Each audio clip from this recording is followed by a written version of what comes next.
respondiendo. Benvinguts, benvingudes.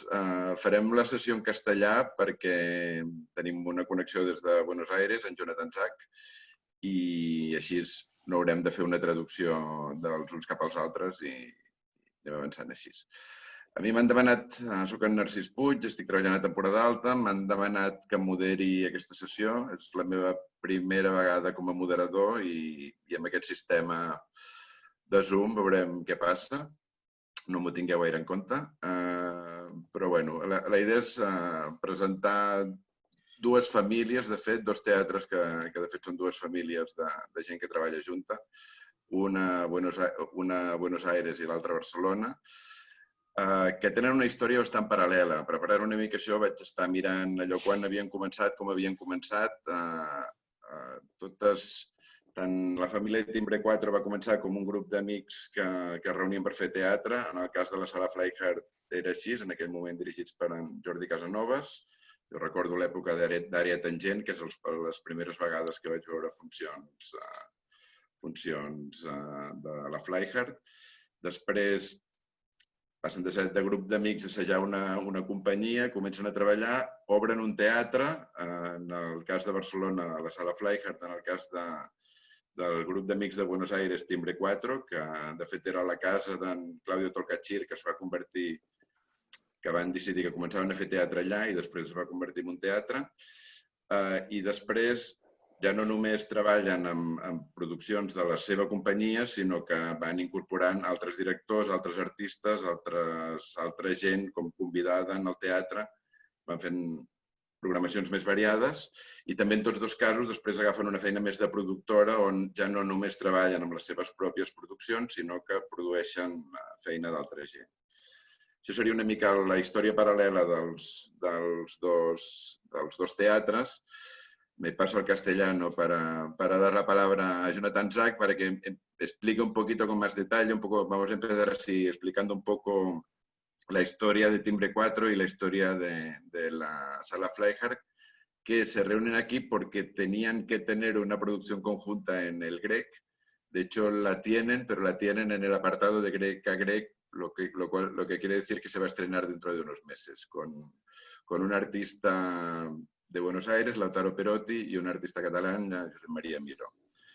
Jonathan, te paso la palabra para que nos cuentes un poco qué es Timbre 4 y de dónde viene Timbre 4. Dale, bueno, muchas gracias. Así es, estamos acá entonces por este proyecto compartido que facilitó el Festival GREC, haciendo uniones y paralelismos y tratando de generar vínculos entre Cataluña y Latinoamérica.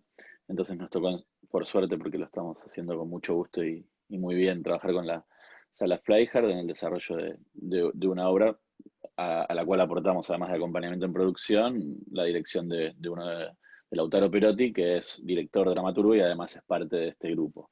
Es parte fundadora. Este es un grupo que arrancó en el año 2000, 2001, con un grupo de amigos que quería hacer teatro y que nada los iba a detener, por ende se pusieron a hacer teatro en el fondo de su casa, así de corta y sencilla es esa historia de comienzo.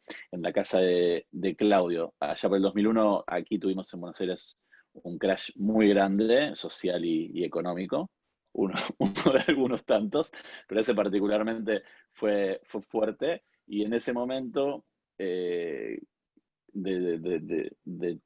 tanta desazón, digamos, hubo mucha gente buscando espacios, canales de expresión donde todo estaba cortado y bueno, nuestro grupo lo encontró intentando hacer teatro donde podíamos, que era en nuestras casas. Claudio tenía por suerte un living grande, o en realidad no era un living, es un espacio chorizo, llamamos aquí, que son casas en formato horizontal que se han construido hacia atrás por inmigrantes españoles, italianos, que iban haciendo su casa y al lado le hacían una casa a su hermano y a su tío y a su padre, y entonces queda una casa chorizo, que es todo un pasillo largo con muchas puertitas de donde entran casas. La última era la de Claudio, que había logrado en 2001, en todas las crisis aquí aparecen oportunidades, con las devaluaciones de pronto las cosas valen muy poco, de pronto valen mucho, y quien acierta entonces puede hacerse de algo, y él tuvo la suerte de, con un crédito y con ayuda de todo ese momento, comprar esa casa, que había sido una antigua fábrica de zapatos, y tenía un espacio diáfano grande, donde dijo, bueno, tenemos este espacio, pues vamos a hacer teatro. Claro, no había una normativa, ni había capacidad de cumplir ninguna de las reglas que se imponían para habilitar, así que duró lo que duró hasta que fue clausurado por denuncias incluso de un vecino que denunció trata de blancas y prostitución. Decía que había un cabaret porque hacíamos una obra que se llamaba Jamón del Diablo, que era una adaptación de un texto de Roberto Arlt, 300 millones, y que llamamos Jamón del Diablo y que sucedía en un cabaret. Entonces, bueno, este vecino que no nos quería mucho porque no le gustaba convivir con un teatro, claramente tenía sus razones también, denunció trata de blancas, prostitución, cayó a la policía, preguntó quién era el dueño y Claudio casualmente estaba actuando y estaba trasvestido. Entonces, de verdad, 1,90 m más sus tacones y con una boa, y bueno, y le dijimos, es él, nos dejaron terminar la función y elaboraron el acta de clausura luego con todos trasvestidos. Y esa misma noche tuvimos que salir a buscar sala porque al otro día había función y lo peor es que la conseguimos y al otro día hicimos función sin parar en una sala que ni siquiera sabíamos que existía, que era otra locura similar a la nuestra, que bueno, tuvo otro camino, a 2 calles y continuamos. Eso es un poco el germen de todo, digamos, es hacer a como de lugar, donde sea, todos juntos y movidos por el deseo. Desde allí comenzó una historia que viene marcada por algunos hitos. De pronto, el primero, si bien Jamón del Diablo funcionó muy bien, el que nos abrió las puertas al mundo fue la misión de la familia Coleman. Acompañando esto, este grupo, además de generar un espacio de experimentación y programación, quisimos generar un espacio pedagógico. Entonces comenzó como espacio taller donde Claudio recibe a sus alumnos. De hecho, yo comencé siendo alumno de Claudio en 2002, cuando todavía Timbre no estaba formalmente constituido como Timbre, y allí nos conocimos y empezamos a trabajar juntos. Él empezó con su taller para 4, 6, éramos 8, 10 personas nomás. Todos teníamos las llaves, era muy informal. Y conforme se fueron sucediendo los años y las cosas, y algunas cosas nos fueron saliendo por suerte bien, empezó a abrirse. Coleman claramente fue un hito que nos marcó y nos abrió las puertas del mundo y multiplicó por mucho la difusión de nuestro trabajo en Buenos Aires porque bueno, fue un hito muy grande, de hecho lo sigue siendo. Este año cumplimos 15 años en cartel de manera ininterrumpida y la pandemia no logró detenernos porque ya en estos 3 meses llevamos 4 emisiones online y muchos miles de personas que la han visto, y nuestro eslogan es hasta que no la veas no paramos, y ahora se ha transformado hasta que no la veas online, HD y a 6 cámaras no vamos a parar, y la gente la está viendo, por suerte. Así que eso también es otra cosa que marca nuestro modo de ver, que tiene que ver con el hacer y el hacer teatro, que el hacer y el deseo de hacer aquí son motores muy fuertes para trabajar, como allí también seguramente, contra la adversidad que puede tener y la dificultad que se pueden presentar al teatro independiente. A partir de ahí empezamos a recibir también mucha más gente y seguimos produciendo. Hemos producido después Tercer Cuerpo, El viento en un violín, Dínamo, Emilia y por último Próximo, todas obras con las que por suerte pudimos viajar y trabajar mucho en España. Y a partir de este trabajo y esta popularización, tampoco vamos a decir que somos hiper populares aquí en Buenos Aires, pero que empezó a difundirse el trabajo un poco más. Decidimos abrir otro espacio que está a la vuelta. Son cosas medio mágicas, energéticas, pero conseguimos otra fábrica cerrada, lindera con nuestro espacio, que pudimos conseguir comprar con ayuda de familiares y montar nuestro segundo espacio porque ya sentíamos necesidad de tener algo más de espacio, valga la redundancia, para trabajar y para recibir gente, y abrimos Timbre 4 México. México se llama porque es la calle donde está situado, que era una fábrica de sillas, donde pudimos montar nuestro pequeño bar, otra aula, y una sala que tiene 16 de boca y 11 de profundidad, donde metimos una grada para 150 personas y pudimos programar más también trabajos de amigos y de artistas a los que queremos y admiramos mucho y seguir produciendo nosotros.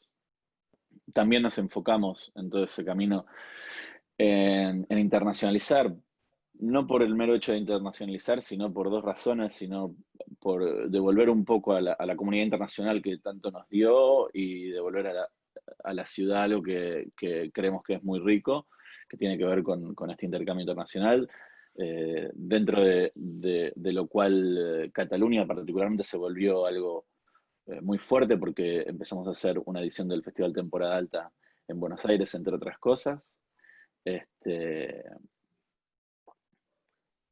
Y bueno, creo que ese es un buen resumen de lo que hemos hecho. Y parte de esto también tiene que ver con nuestra misión, que es esa, es generar lazos, generar redes. Ya ahora mismo y en estas circunstancias ya no hay ni red nacional, ni barrial, ni internacional. Quiero decir, estamos todos ahora más cerca que nunca por las circunstancias dadas, así que está buenísimo poder tener este espacio para poder seguir conectando, creciendo y mostrando. No sé si más o menos he pintado un resumen de por dónde vamos. Estupendo, estupendo, Jonathan. Sergio, Clara, y la sala Flyhard, que otra cosa que se parece es que la sala pequeña de Timbre donde empezaron era de 50 plazas o es de 50 plazas. Es. Y la Flyhard creo que os gana porque tiene 45, o sea, os gana en pequeña. Pero este año hemos abierto una salita más de 39. La gente de Timbre 4 son muy competitivos. Pero bueno, Sergio, Clara, contad un poco también la historia, a ver, estos paralelos con la historia de Timbre 4. Vale, pues molt bona tarda a tothom, merci per venir. A ver, nosotros un poco así como resumen, claro, nos resuenan muchas cosas de lo que ha contado Jonathan, porque también empezamos como compañía de teatro, tenemos vínculos en Vilafranca del Penedès, algunos orígenes ahí, habíamos hecho cosas, pero como Flyhard propiamente es en 2005 que bueno, creamos una compañía con Jordi Casanovas como autor y director y los 4 actores que nuestra idea era pues, bueno, tener una compañía y ir estrenando textos de Jordi con esta compañía estable. Y un poco estuvimos unos 5 años pues programando desde Área Tangent, que era igual el sitio pues, más pequeñito de experimentación en el momento, ¿no? Fuimos yendo por diferentes salas, en la sala B que también nos programaron, luego hicimos el paso en la Villa Roel, tuvimos diferentes espacios, todo eran producciones propias con este mismo equipo de actores o con algunos más, pero siempre trabajo muy de compañía. Y entonces llegó una temporada que no teníamos, estábamos un poco en crisis y no teníamos ninguna obra programada en ningún teatro de Barcelona, como pasa con tantísimas compañías, ¿no? Y teníamos una sala de ensayo que también era nuestra oficina, que por casualidad también fuimos a parar al barrio de Sants, porque cuando empezamos a ensayar, que sí en el Instituto del Teatre, en Área Tangent, pero todo así muy, donde nos dejaban en algún centro cívico, llegó un momento en que empezamos a hacer algunos bolos y buscábamos un sitio para ensayar y casualmente encontramos una sala que la buscábamos en Barcelona, pero como 3 de los 5 vivíamos en Vilafranca, dijimos, bueno, en Barcelona, pero que nos quede cerca més cap al sud, ¿no? Que cojamos el tren y no tardemos ahí una hora más. Y casualmente fuimos a parar en el barrio de Sants y ahí nos quedamos. Una sala que era un antiguo garaje de coches, que antes había sido como un patio, es una sala que aparentemente nadie se creería que hay en un teatro porque es mínima. Es tan pequeña que no tenemos casi ni camerino. Los actores tenemos otro espacio en la misma calle más arriba y los actores tienen que cambiarse ahí, ir caminando hasta la sala. Suerte que llueve poco aquí en Barcelona y es bastante cómodo, pero empezó muy por casualidad.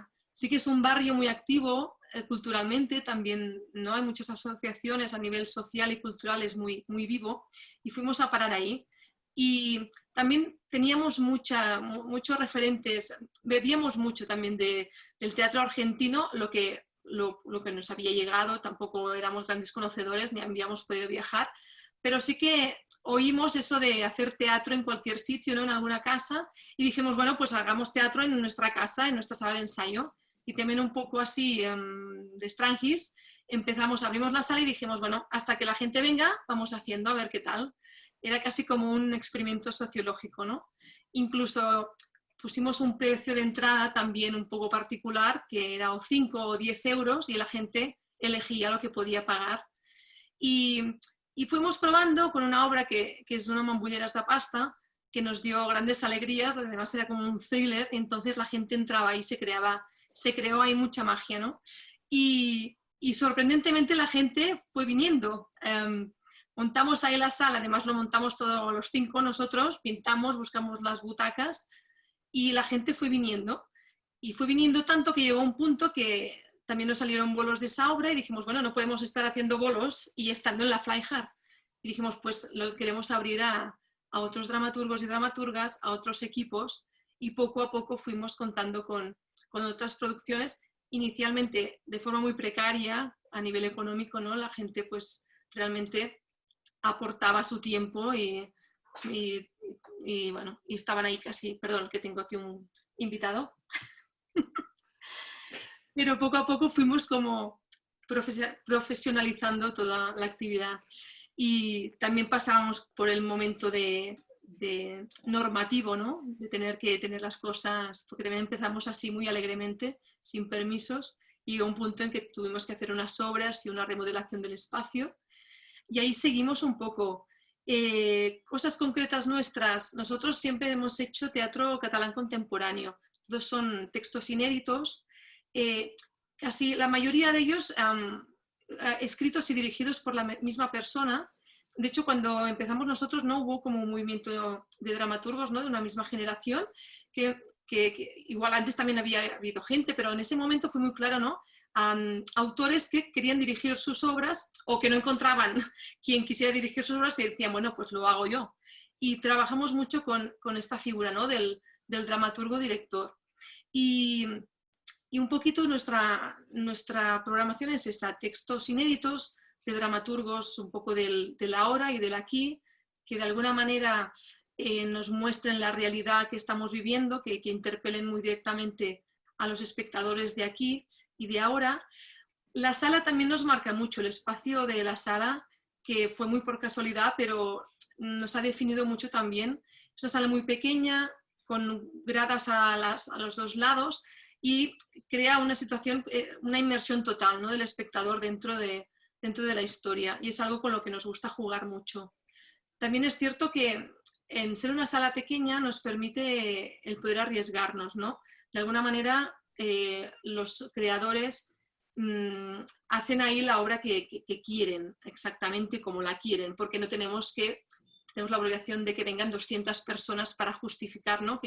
Sino que tenemos 45 butacas y podemos arriesgarnos. Sí que es cierto que también nos gusta luego, por filosofía y también por rendibilizarlo económicamente, estas obras adaptarlas y hacer gira por territorio.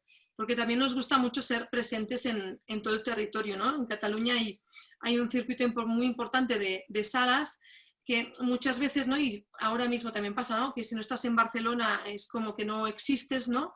Y de alguna manera poder descentralizar de alguna forma este mapa, ¿no? de actividades culturales, y nos gusta mucho estar en el territorio. Y sí que hacemos entonces la adaptación a la italiana de las producciones. Y un poco es esto, ahora cumplimos 10 años, de hecho en octubre, desde que abrimos la sala, y en este tiempo que empezamos eso como un equipo más de actores y director dramaturgo, hemos ido mutando a gestores, pero de alguna manera no, durante este tiempo, esta trayectoria que tenemos, hemos creado como una estructura también a nivel empresarial, como productora, que nos gusta también ponerla un poco al servicio, ¿no?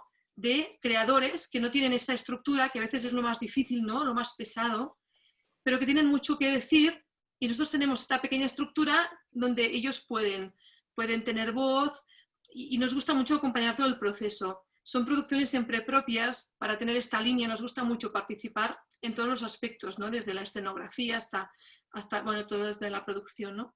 Para acompañar a estos creadores, pero que se aprovechen de esta estructura que con los años hemos conseguido, también porque tenemos unas ayudas públicas que también creemos que tenemos que retornar un poco, ¿no?, al tejido creativo, que creemos que es muy importante, no solo en Barcelona, sino en toda Cataluña, que es donde nos movemos. Y un poco, creo que este sería el resumen. Vale, vamos tirando un poco del hilo. Yo la verdad es que mientras habláis voy pensando en más cosas que son paralelismos entre la Flyhard y Timbre 4. Uno es el barrio. Tanto Boedo, cuando se abrió Timbre 4, como Sants, creo que todavía ahora son barrios donde no había ningún teatro anteriormente. En Sants, si no me equivoco, así con programación estable no hay ninguno. En Boedo creo que después de vosotros sí que hay alguno más. Y luego también la estructura de la casa, que es muy distinta, pero hay algo que facilita esta sensación de familiaridad tanto en una sala como en la otra. En la Flyhard entras y te puedes tomar en la entradita, que no es muy grande, pero como solo entran 45, tampoco hace falta que sea mucho más grande, pero te puedes tomar un vasito de vino, un agua antes de entrar. Y Timbre tiene un pasillo, porque de hecho es un pasillo, el patio pasillo, con el bar pegado ahí, donde también se crea este ambiente entre el público y los actores a la entrada y a la salida. De todas formas, tirando un poco del hilo de las últimas frases que ha dicho Clara, también se me ocurre que sería interesante hablar de cómo sobrevive, cómo funciona un poco a nivel ya más económico de gestión, digamos, una salas tan pequeñas donde la rendibilidad es difícil de conseguir porque el número de público que puede entrar y por lo tanto el dinero que puede llegar por las entradas es poco. ¿Cómo funciona esto? Ya sé que cada sala funcionará de una forma, pero un poco saber cómo funcionan las cosas en un lado y en el otro del océano. No sé quién quiere empezar. Jonathan, vamos, sí, mantenemos el orden. Aquí en Buenos Aires el teatro independiente no está planteado, o sea, ni bien ni mal, pero no está planteado como un negocio, lamentablemente, ¿no? Porque sería buenísimo que lo sea y que, en general, históricamente, quien se dedica al teatro independiente tiene otro trabajo, que puede o no estar vinculado con el teatro. En el mejor de los casos, sí, puede ser la docencia, animación de fiestas infantiles, o bueno, por ahí allí camareros o lo que fuese. Entonces, eso para poner un poco en contexto. Dentro de eso, nosotros decidimos intentar hacer que la mayor cantidad de gente de nuestra familia, siguiendo el concepto que dice Narcís, pero que es así, perdón, de lo que consideramos familia, pueda vivir del teatro. Para eso lo que hemos intentado es montar un modelo lo más abarcativo posible, por dos razones. Por un lado, para poder multiplicar fuentes de ingreso, dividir los riesgos y no esperar, digamos, no tener que esperar nada de nadie, porque difícilmente llegue. Quiero decir, las ayudas del Estado que existen son magras frente a los costos que se deben asumir. Y ninguna unidad dentro de todo lo que hacemos sola puede sostener todo por una razón o por otra. Entonces nos decidimos a tener un espacio donde apostamos a los talleres, a la escuela, que claramente hoy en día es nuestro mayor tubo de ingreso. Por otro lado tenemos el teatro, que genera ingresos también y que se sustenta sobre todo con boletería, porque las ayudas son muy pocas, pero que genera con la escuela un ecosistema que hace que por medio del teatro venga gente a la escuela, que multiplique la voz de lo que hacemos en teatro, siempre y cuando conservemos la calidad, ¿no? Porque si no la conservamos, se traba todo.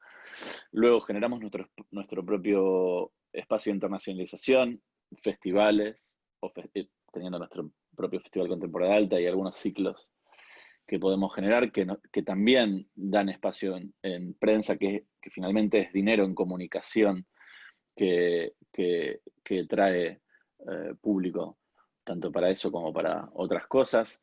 Producimos lo nuestro apuntando a tener retorno en taquilla y en coproducciones y distribuimos que es donde hay otro tubo grande de ingresos por un tema, sobre todo, de devaluación monetaria. Comunicamos nuestro trabajo, tenemos nuestro equipo técnico, entonces tratamos de abarcar toda la cadena de valor y tomamos incluso en cada caso, el modelo necesario, trabajando muchas veces en cooperativa. Con lo cual, nosotros cuando produjimos Coleman, no necesitábamos dinero, necesitábamos gente. Son 4 muebles y un equipo de gente. Entonces, cada proyecto toma el formato y el color que precisa para suceder. Ahora, yendo a lo puro y duro, nuestro modelo económicamente se sostiene, por un lado, por las giras, por un lado menor en términos de ingreso de dinero por la boletería. Boletería y giras son 2 puntos similares, y un gran punto es la escuela. Tenemos una escuela grande que sucede de manera anual y que sostiene parte de este modelo. Luego, todos los que trabajamos somos actores, que lo considero un valor porque hace que desde el que administra hasta el que vende los tickets, hasta el que parte del equipo de limpieza que intentamos se meta como alumnos. Todo aquel que trabaja tiene posibilidad de estudiar, y el 80 o el 90% de la gente que trabaja en timbre termina estudiando en la escuela, lo cual es divertidísimo y hace que todos entendamos de qué estamos hablando. Entonces, más o menos así está montado nuestro modelo para que sea sustentable, porque nuestra idea siempre fue generar algo que sea sustentable y a largo plazo, que intentar que no se apague. Una puntualización, porque no has dicho cifras, y cuando dices una escuela grande, creo que son 900 alumnos. Sí, oscilan entre 800 y 1000 según el periodo del año. Puedo decir que ahora, ya hablaremos de pandemia, pero bueno, la escuela sigue funcionando. Y no con los 1000, pero tenemos una buena cantidad de alumnos, sí. Lo decía porque son cantidades bastante impensables o impensables del todo en Barcelona. Y espectadores, es muy fluctuante. Hay algo que aquí no tenemos, que por ahí tenéis allí, que tiene que ver con algún nivel de estabilidad. Y aquí el consumo es muy fluctuante, y fluctúa mucho según el gobierno de turno, según las finanzas mundiales, etcétera, etcétera, etcétera. Y bueno, suponte en los últimos 4 años, con un consumo muy contraído, nuestro promedio de asistencia de gente tenía que ver con entre las 1000 y 1200 espectadores, para hablar de espectadores. Y en el pasado, 4 o 5 años atrás, o 6 años atrás, tenía más que ver con entre las 1500 y 2000. ¿Estás hablando a la semana? A la semana, perdón. Vale. La semana, sí. Vale, sí, porque esto igual también lo cuento yo. Hay una diferencia en el sistema de programación del Teatro Independiente en Buenos Aires y en Barcelona, que es la multitud de obras en el mismo espacio. Digamos que en Barcelona un espacio puede programar 1, 2 obras distintas a la semana. Yo creo que más de 2 es muy difícil, pero haciendo unas cuantas funciones de esas obras por semana. En cambio, en el sistema argentino hay muchas más obras. No sé, una semana normal de timbre puede tener 6, 7, 8 obras. 14 obras, entre 12 y 14 horas, 18 funciones. Vale. Y también tiene que ver muchas veces con el contexto. Nosotros en 2010, cuando abrimos nuestro segundo espacio, que tiene es polifuncional, puede tener 150, 200.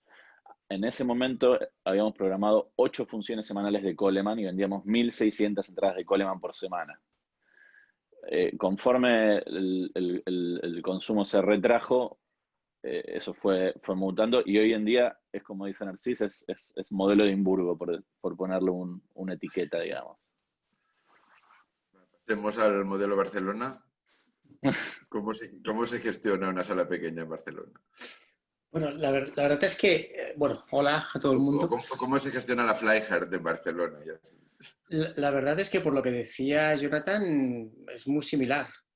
Nosotros no tenemos escuela, pero sí que para nosotros el departamento de distribución, lo que son las giras, es una parte, bueno, imprescindible para que la Flyhard sea viable.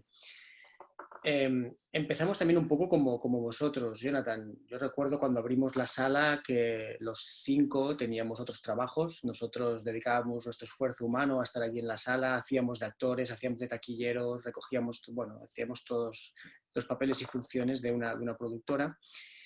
Y además era curioso porque cuando la abrimos no teníamos la licencia de sala y en cambio sí que cuando teníamos actores intentábamos darles de alta en la seguridad social para hacerlo bien, pero por un salario ridículo. Intentábamos hacerlo bien por una banda, pero por la otra lo estábamos haciendo, bueno, no mal, pero que sin una licencia no te permitía en un principio poder hacer teatro, con lo cual tampoco facturábamos esas entradas. Era todo muy loco porque tampoco sabíamos muy bien cómo hacerlo, así que hemos ido aprendiendo a base de palos. Sí que es verdad que a la que ya tuvimos la licencia de la sala y empezamos a poder optar a ayudas autonómicas, esto sí que lo que nos permiten las ayudas, que evidentemente aquí también son magras, ¿eh? Son magras en el sentido de que como máximo te van a dar igual un 30% de lo que tienes que justificar después. Es decir, si te dan 30 euros, tú vas a tener que justificar 100. Con lo cual que aquí, en un principio puedes pensar que el sistema es un poco perverso. Por eso, el hecho de hacer bolos es lo que nos permite acabar de tener estos ingresos y rentabilizar los proyectos. En vuestro caso tenéis una escuela, que es fantástico. En el nuestro todo tiene que venir en un principio de las giras. Pero lo que sí que lo que te permiten las ayudas es darte un cash para ya poder contratar a los equipos artísticos, a los actores que tengan un mínimo de estabilidad, es decir, poder asumir un riesgo. Es verdad que una sala como la Flyhard, con 45 localidades y además con los precios que nosotros tenemos, ahora mismo nuestro precio de entrada son 14 euros, igual para todo el mundo, pues tenemos unos ingresos semanales cuando estamos al 100% de ocupación de máximo unos 3.200 euros semanales. Luego a eso tienes que quitarle evidentemente el IVA. Claro, con este dinero, aunque estés 8 semanas en cartelera, no te sale para hacer una producción. Así que estas ayudas lo que nos permiten es darnos un cash para poder hacer una producción, gastarnos mucho más de lo que sabemos que vamos a recibir con la taquilla, pero por otro lado sabemos que tenemos que recuperar esa inversión hecha. De cada obra igual debemos recuperar, no sé, 30.000 euros. Y eso se recupera con las giras. Por eso para nosotros es tan importante que las obras que hacemos tengan una calidad en todos los sentidos, ¿eh? La sala es muy pequeña, pero incluso ahí intentamos que la calidad de la escenografía sea brutal, de las luces, pero evidentemente el texto, las interpretaciones, todo tiene que ser... Bueno, intentamos, como decía Clara, somos productores, intentamos acompañar a los creadores todo el proyecto y ayudar a que todo aquello tenga un sentido y una calidad. Y sobre todo tenemos un departamento de distribución muy, muy potente, que ahora mismo lleva Eli Riera, que lo que hacemos es, nuestras obras tienen que salir. Tenemos un circuito muy cerrado ya por Cataluña y ahora incluso lo que estamos haciendo es intentar abrir este circuito a España y espero que en un futuro podamos abrirlo también internacionalmente. Es un tema que tenemos ahí. A ver cuándo podemos saltar a países como Reino Unido o Alemania. Bueno, hay posibilidades o habría posibilidades por ahí. También estamos abriendo un segundo canal de ingresos, que sería una obra que funciona muy bien en la Flyhard, como hemos tenido últimamente. Por mucho que hagamos 2 meses, el máximo de espectadores que vamos a tener son 2.300 espectadores. Y aquí en Barcelona sí que hay más público que este. Con lo cual ahora lo que estamos intentando hacer es intentar que nuestras obras salten a teatros más grandes. Nos encantaría abrir un espacio como el segundo vuestro, que tuviera 150 a 200 localidades. Yo ahora es el sueño que si pudiéramos manejar un espacio de este tipo, tendríamos la sala para poder hacer producciones, arriesgar en producciones, y aquella que funcionara, explotarla y sí ir a buscar la rentabilidad económica en un espacio de 200 localidades. Para nosotros sería nuestro sueño ahora, pero bueno, es complicado. Es verdad que ahora, aparte de la sala, tenemos un espacio más grande donde tenemos el almacén, las oficinas, la sala de ensayo, que ya lo visteis. Allí se podría montar una sala más grande, pero claro, el nivel de inversión que tienes que hacer, igual estamos hablando de 250.000 euros, que esto sí que cuesta conseguirlo. Bueno, pues eso es lo que de momento nos está echando para atrás. Ojalá llegue el momento, que tengamos alguna obra que lo pete, que salte un teatro más grande, que hagamos muchísimo dinero y lo invertiríamos en hacer una sala nuestra, para nosotros, una segunda sala allí en el carrer Alpens de 200 localidades. Sería, vamos, ideal. Pero básicamente nosotros nos financiamos, es decir, con la taquilla. Hay una parte de las subvenciones que nos ayudan a poder asumir un riesgo y luego con las giras. Nosotros cada año, cuando hacemos los números con Clara y vemos que, bueno, este año nos vamos a gastar, yo qué sé, 300.000 euros. Sabemos que hay un decalaje siempre entre 70.000 y 90.000 euros que hay que recuperar con las giras y con las producciones externas.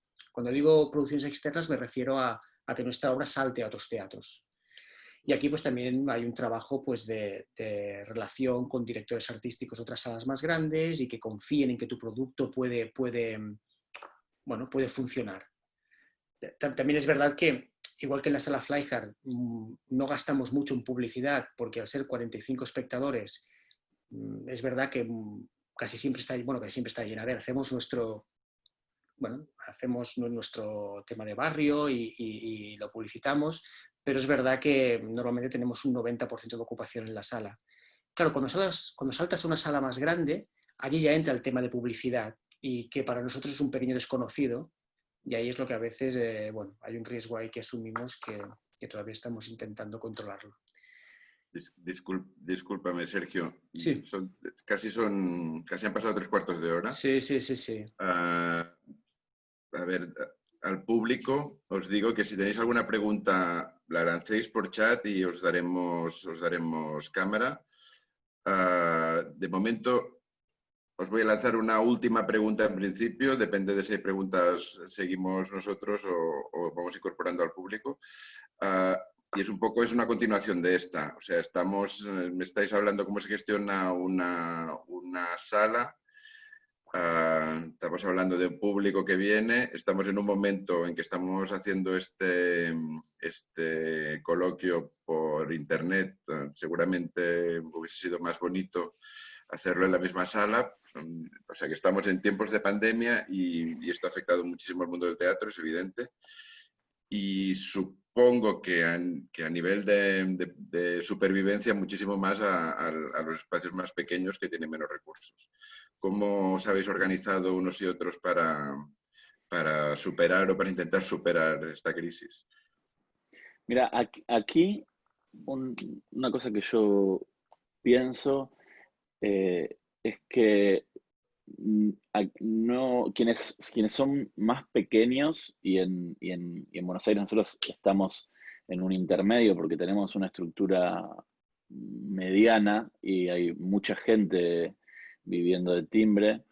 Entonces, a quienes son más pequeños, como pudimos ser nosotros en 2002, la tienen más sencilla porque han salido algunas normas que permiten, que evitan desalojo, que evitan pago de servicios, con lo cual es cerrar la puerta y apretar y ajustarse el cinturón. Igual tienes razón, porque el primero que ha caído ha sido el Cirque du Soleil, parece, que seguramente era de las productoras más grandes a nivel mundial. Exacto, y aquí las productoras, quienes tienen mayores estructuras, en este nivel intermedio donde nosotros estamos, que son estructuras no del todo formales, como sucede aquí en Buenos Aires, la tienen más difícil.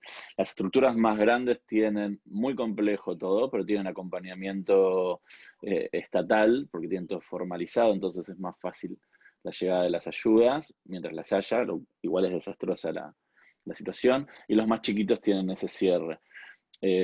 Nosotros lo que hemos hecho es seguir trabajando según nuestra filosofía, que es hacer teatro. No nos detuvimos a esperar ayudas. Entonces, el día 16, si no me equivoco, se cerraron los teatros y el día 20 ya estábamos online, con la programación online, con las clases online. De marzo, sí. Y el fin de semana de marzo comenzamos. Entonces, trabajamos con lo que hay, con la disponibilidad que hay, barriendo todas las ayudas habidas y por haber. Aquí una ayuda anual puede significarte un 20avo, un mes como mucho de costos. En pandemia, hay una doble dificultad que seguro sucede en todos lados. Digo, se necesitan más ayudas, pero todas las ayudas deben ir a salud y a preparar las bases de todo esto para que los eslabones más débiles no caigan, con lo cual están cerrando salas aquí. Lo mismo que están cerrando restaurantes también, pero bueno, una sala es un bien cultural que tiene un valor determinado, ¿no? Nosotros entonces fuimos hacia seguir adelante y empezamos a tomar esto como un desafío creativo y de exploración, y así lo hicimos. Entonces pasamos la programación a la virtualidad. Comenzamos un primer fin de semana largando videos de obras que teníamos grabadas y que estaban medianamente bien grabadas. Esto puede dar para charlar 3 horas más. Voy a resumirme mucho. Entonces, un primer fin de semana fue así, porque también nos planteábamos qué hacemos, cobramos, no cobramos, hasta qué punto somos responsables y por quién. Bueno, entonces vamos a dar algo y a ver qué pasa, y vamos a trabajar para asegurar los puestos de trabajo. Quienes dirigimos o quienes somos parte del grupo cooperativo dueño, por decirlo de alguna manera, vamos a dejar de percibir, vamos a asegurar todo hasta fin de año y después vemos qué queda. Lanzamos primero entonces programación online de manera gratuita, vimos que hubo una respuesta brutal, tuvimos más de 100.000 visualizaciones en el primer fin de semana, y ahí nos dijimos qué pena no haberles pedido al menos $1 a cada uno. Pero bueno, entonces pensamos cómo hacerlo para que no sea violento y que quien no puede, y que sea absolutamente democrático. Y aquí hay un modelo que se llama a la gorra, entrada libre, salida a la gorra, no sé si allí lo usáis o no, pero es a voluntad, se dice a la gorra, perdón. Taquilla inversa. Taquilla inversa, ¿no? Inversa. Se llamaría aquí. Ponele. Sí. Entonces el artista pone su gorra a la salida y cada uno pone lo que quiere. Entonces lo que hicimos fue poner una gorra virtual donde cada uno podía poner lo que quiere, desde 0 hasta 1.500 pesos, o ni siquiera pasar por ese botón y ver del mismo modo libremente el material. Luego empezamos a buscar nuevos materiales y que estén grabados en la mejor calidad posible. Luego hicimos nuestro festival en versión online y nos propusimos, la programación cambia, no se puede sostener una obra grabada en el tiempo. Entonces, en lo que llevamos de cuarentena hemos programado 75 espectáculos distintos, lo cual implica un entrenamiento y un músculo de comunicación y de producción para un equipo pequeño muy fuerte. Luego, hace poco comenzamos, o sea, en paralelo comenzamos a investigar para ver si podíamos producir online, y fuimos viendo que nos daban ganas, que no, que se hacía, que no, que funcionaba, que no, y el fin de semana pasado estrenamos un espectáculo audiovisual. Todavía no sabemos cómo llamarlo, claramente no es teatro, pero sí es una experimentación vinculada con lo teatral, de Daniel Veronese, con un grupo de docentes de timbre, que es muy poético y muy experimental. Y este fin de semana, no el otro, estrenaremos un espectáculo de 20 minutos de Lautaro Perotti, que va a ser el director de la coproducción que estamos llevando adelante con la Flyhard, que va a suceder en Barcelona, digamos, está situado en Barcelona el espectáculo, de hecho. Y del mismo modo comenzar a mantener vínculos y ver qué es lo que pasaba con la agenda de gira, que es un descalabro.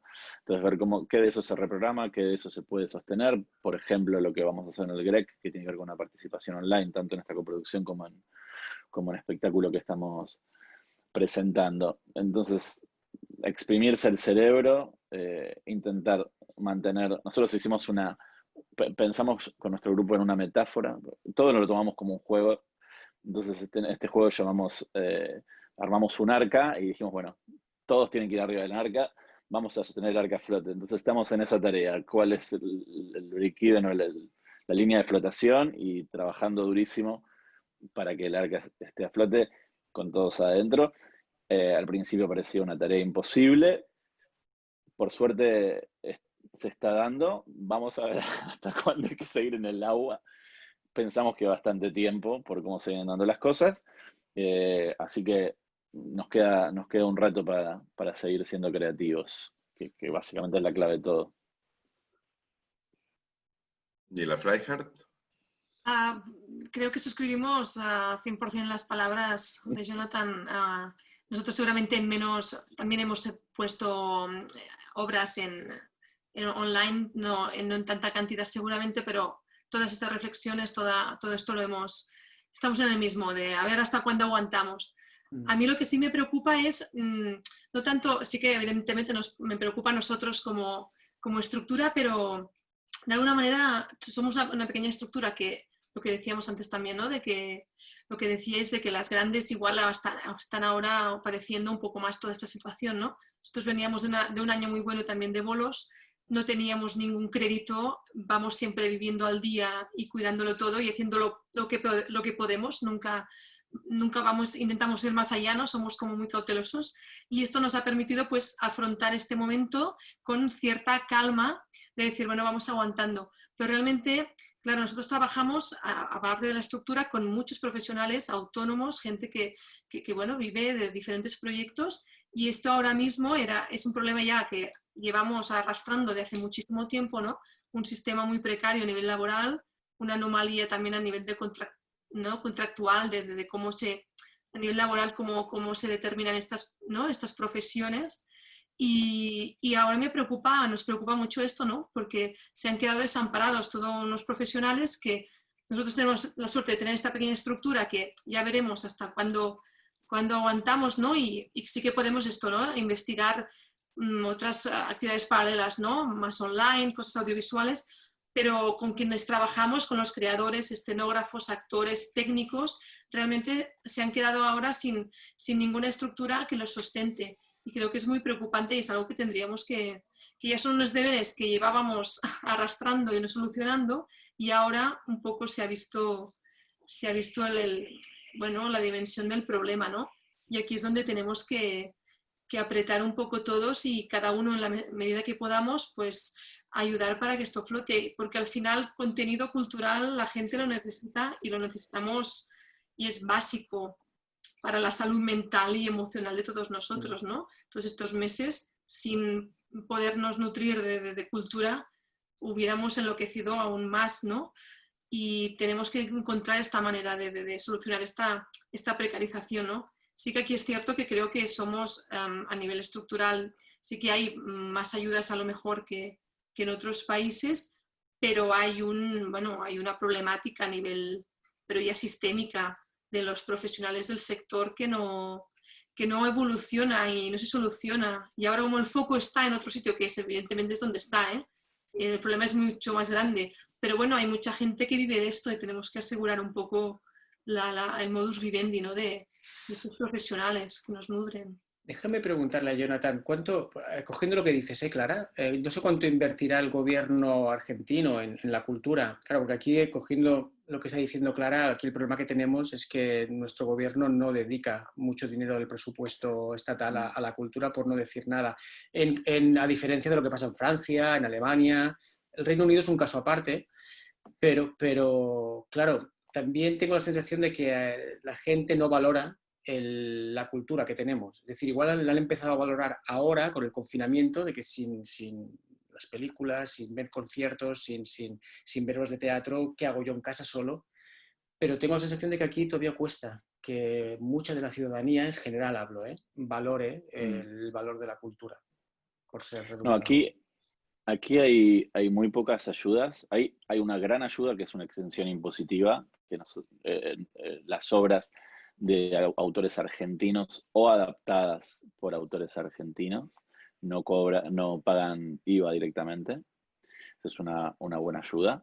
Pero luego no, es poco y nada, ¿no? Es muy poco. Pero sí hay un gran reconocimiento social de lo cultural. Hay mucho público, hay mucha gente que estudia, un poco como dicen que se consume mucho psicoanálisis, del mismo modo se consume mucho teatro y creo que está muy vinculada una cosa con la otra, porque yo de hecho empecé a hacer teatro por buscar un espacio de expresión, nunca pensé en dedicarme a esto. Yo soy licenciado en administración, empecé a estudiar teatro a los 20 años y terminé ahí, descubrí un mundo. Y como yo hay mucha gente aquí, sí tiene mucho espacio y mucho apoyo. O sea, hay público, y hay salas y salas. Sí. Y hay una concepción que por ahí es la que ustedes comenzaron a ver hace 10 años cuando abrieron, pero que aquí está concebido hace mucho, que tiene que ver con hacer donde sea y sin necesidad de estructura. Aquí no se le da valor se le da valor, lo que te quiero decir, el título, no necesitas un título habilitante. Allí tampoco creo, pero digo, hay lugares Para abrir una sala aquí, para ser actor.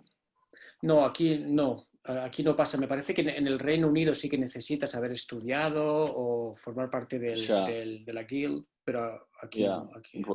Pues nadie te pregunta, de hecho son los menos los que estudian en carrera universitaria. Y se hace teatro por el valor de hacer mucho tiempo, ¿no? Con lo bueno y lo malo, se hace teatro por el valor de hacer teatro y no esperando poder vivir de eso, lo cual tiene un doble filo muy potente. Digamos. Salen muchas cosas de todo y se reproduce un sistema donde claramente finalmente no se puede rentabilizar o cuesta mucho rentabilizar eso. Sí, sí. Es un sistema muy complejo. Hace poco, nada, lo digo rápidamente, Narcís, que igual estamos ya acabando el tiempo. Creo que fue el Observer, que es el diario que sacó una encuesta sobre cuáles eran los 3 oficios más valorados y cuáles eran los 3 oficios menos valorados. Y el menos valorado, y estamos hablando del Reino Unido, era el de artista, pero con diferencia, con un 76% de los votos, creo. Claro, yo creo que hasta que no cambiemos esta concepción, costará, ¿no?, que los gobiernos impongan dinero en la cultura. O sea que es un problema más de raíz, de base.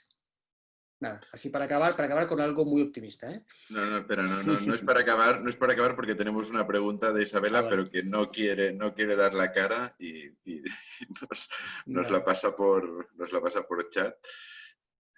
Bueno, tiene que ver un poco con la pregunta de la pandemia.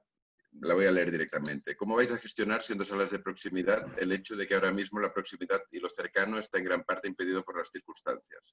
¿Qué tenéis previsto para la nueva rutina con los accesos de públicos y realización de las funciones?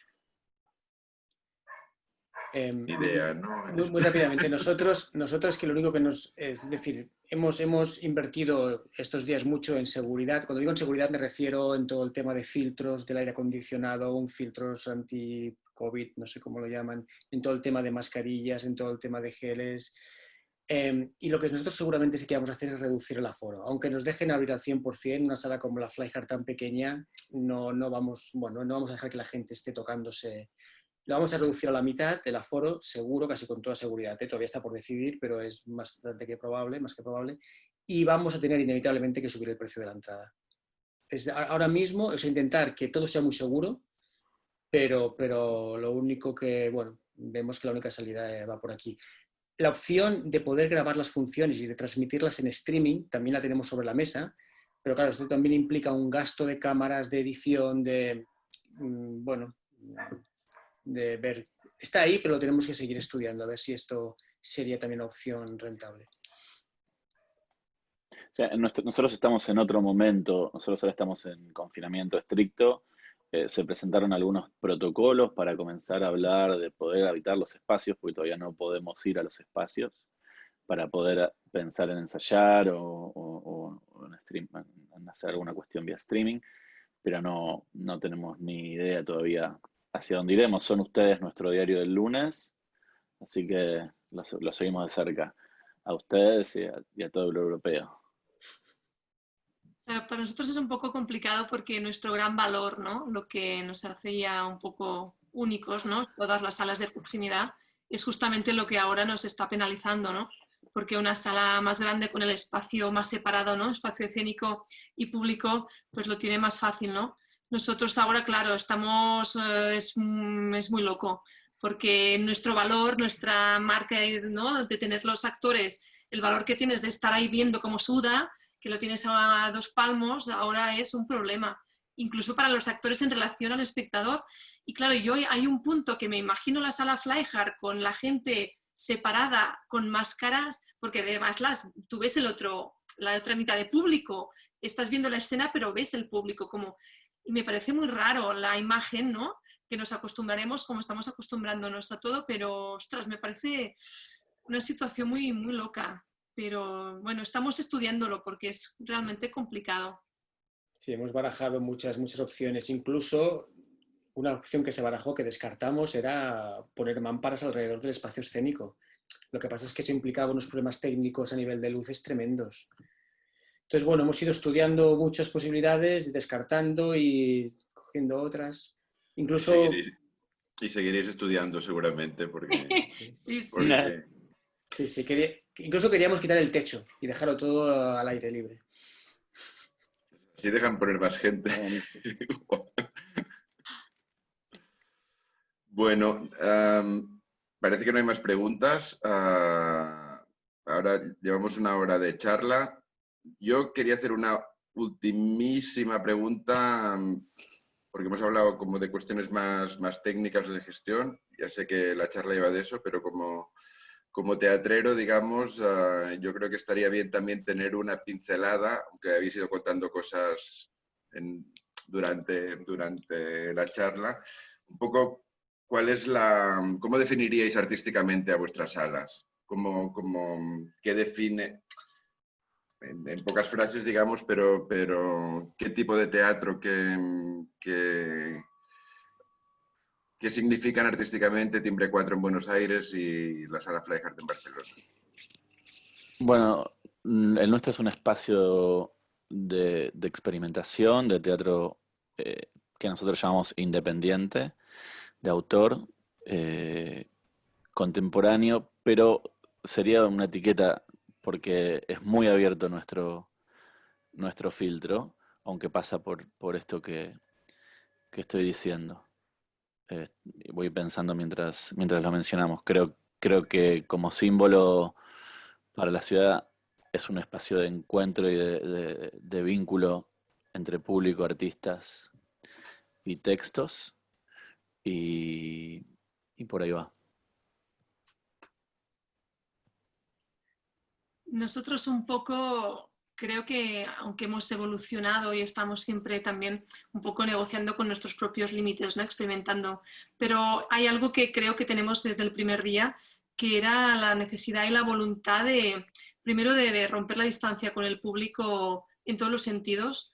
Nos gustaba mucho al inicio cuando hacíamos de actores y de taquilleros y de todo, estar entre el público, que nos vieran como personas y de repente entrar en el espacio escénico y en cuestión de un segundo empezar la historia, de que de alguna manera el público veía, no se veía todo el proceso, ¿no? Y no nos veía como algo separado, de que de repente se apagan las luces y aparece algo nuevo. Ya todo, la vida y el teatro, ¿no? Estaba todo unido.